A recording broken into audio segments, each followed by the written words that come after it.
धर्म, अध्यात्म और पर्व त्योहार से जुड़ी सटीक जानकारी के लिए हमारे चैनल को ज़रूर सब्सक्राइब करें और ताज़ा अपडेट के लिए बेल आइकन दबाना न भूलें।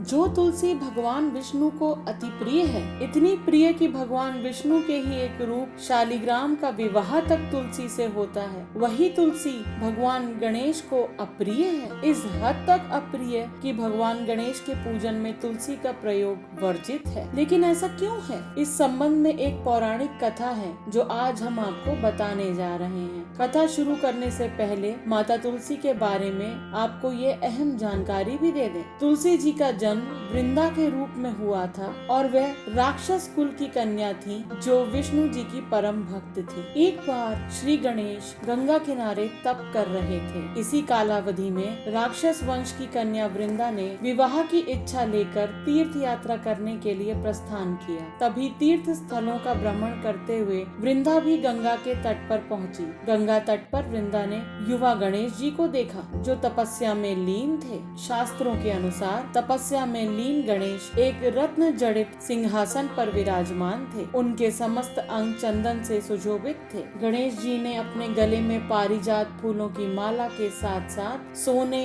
और मणि रत्न जड़े अनेक हार धारण कर रखे थे। उन्होंने अपनी कमर में अत्यंत कोमल रेशम का पीताम्बर लपेट रखा था। वृंदा भी श्री गणेश के रूप पर मोहित हो गई और उनके मन में गणेश से विवाह की इच्छा जाग उठी। भगवान गणेश ने वृंदा द्वारा उनका तप भंग करने को अशुभ बताया और वृंदा की मंशा जानकर स्वयं को ब्रह्मचारी बताकर उसके विवाह प्रस्ताव को ठुकरा दिया। गणेश जी के द्वारा अपने विवाह प्रस्ताव के ठुकराए जाने के बाद वृंदा बहुत दुखी हुई और आवेश में आकर उन्होंने गणेश जी के 2 विवाह होने का श्राप दे दिया। फिर क्या था, गणेश जी ने भी वृंदा को यही कहते हुए श्राप दे दिया, तुम्हारा विवाह एक असुर से होगा। एक राक्षस की पत्नी होने का श्राप सुनकर वृंदा ने तुरंत श्री गणेश से क्षमा याचना की। इस पर श्री गणेश ने वृंदा से कहा, तुम्हारा विवाह शंखचूर्ण यानी जलंधर नाम के राक्षस से होगा तो जरूर, लेकिन फिर तुम एक पौधे का रूप धारण करोगी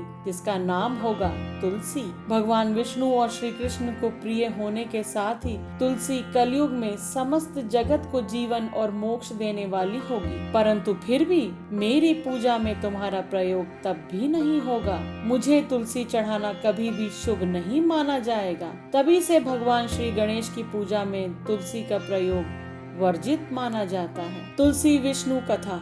तुलसी का जिक्र चल रहा हो और भगवान विष्णु से जुड़ी कथा का वर्णन न हो तो ये तो हो नहीं सकता। तो आइए जानते हैं क्या है तुलसी विष्णु कथा, क्यों मनाया जाता है तुलसी विवाह और आखिर क्यों तुलसी ने अपने अति प्रिय इष्ट विष्णु को श्राप दिया। यूँ तो वृंदा का जन्म राक्षस कुल में हुआ था, किंतु वृंदा बचपन से ही भगवान विष्णु की परम भक्त थी। जब वे बड़ी हुई तो उनका विवाह राक्षस कुल के दानवराज जलंधर से हो गया। वृंदा बड़ी ही पतिव्रता नारी थी और अपने पति की खूब सेवा करती थी। एक बार जब देवताओं और दानवों में युद्ध हुआ तब जलंधर के युद्ध में जाने से पहले वृंदा ने उससे कहा, स्वामी आप जब तक युद्ध में रहेंगे मैं पूजा में बैठकर आपकी जीत के लिए अनुष्ठान करूंगी और जब तक आप विजयी होकर वापस नहीं आते मैं अपना संकल्प नहीं छोड़ूंगी। ये वृंदा के व्रत का ही प्रभाव था कि एड़ी चोटी का बल लगाने के बावजूद देवता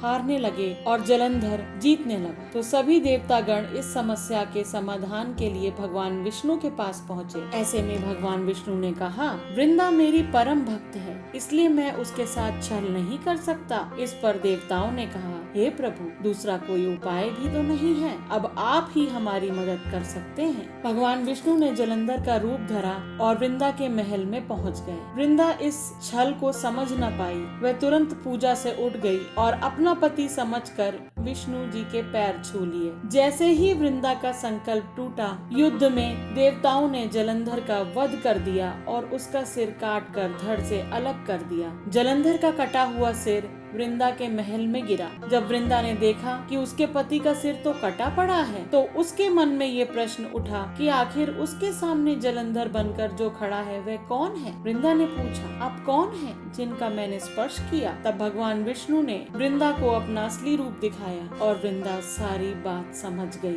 तब वृंदा ने भगवान विष्णु को श्राप दे दिया कि वे पत्थर के हो जाएं, और भगवान तुरंत पत्थर के हो गए। ये देख सभी देवतागण हाहाकार करने लगे। तब वृंदा ने भगवान विष्णु को दिया अपना श्राप वापस लिया और अपने पति का सिर लेकर वह सती हो गई। वृंदा की राख से एक पौधा निकला। तब भगवान विष्णु जी ने कहा, आज से इस पौधे का नाम तुलसी है और मेरा एक रूप इस पत्थर के रूप में रहेगा जिसे शालिग्राम के नाम से तुलसी के साथ ही पूजा जाएगा, और मैं बिना तुलसी के भोग स्वीकार नहीं करूंगा। तब से तुलसा जी की पूजा होने लगी और तुलसी जी का विवाह शालिग्राम के साथ कार्तिक मास में किया जाने लगा। देव उठानी एकादशी के दिन इसे तुलसी विवाह के रूप में मनाया जाता है। इस कथा को सुनने वाले सभी भक्त जनों का कल्याण हो, ऐसी हमारी मनोकामना है। धर्म, अध्यात्म, व्रत, त्योहार और ज्योतिष के बारे में और अधिक जानकारी के लिए देखते रहें पूजापंडित.com।